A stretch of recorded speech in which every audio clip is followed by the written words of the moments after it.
As specialists in surface post-processing, we have designed PostProDP PRO specifically for additive manufacturing industry.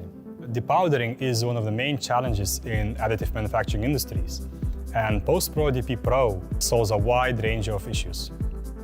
After 3D printing, all powder-based parts have to be cleaned. This is usually done using manual blasters that are low in productivity, labor-heavy, and may actually damage the parts.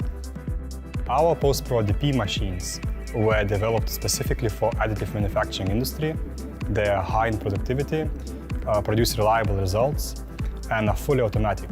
And that dramatically reduces the cost of depowdering. To achieve the optimum results, the engagement angle of the nozzles as well as distance from the basket can be adjusted. And the machine has programmable recipes, so the user can set the required conditions according to the type of parts.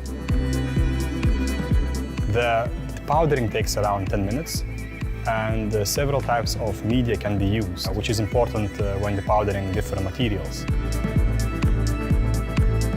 The design of the machine ensures easy loading and unloading of parts. The cabinet itself has ergonomic working height.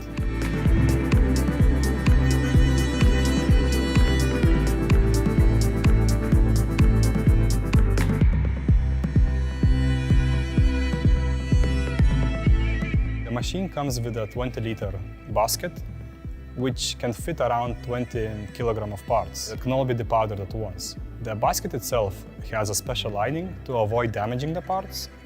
And for extra large parts, the machine is equipped with a manual blaster at the side. PostProDP PRO is equipped with a cyclone, and it recycles the used media from the powder. It is ATEX rated. It includes a ionization module to prevent buildup of static electricity. The doors are automatically locked during the use of the machine, and the safety switch prevents the use of the machine when the doors are open.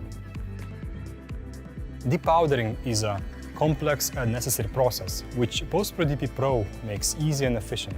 You just put your powdered parts in, and 10 minutes later, the parts are clean and ready to be vapor smoothed with PostPro 3D.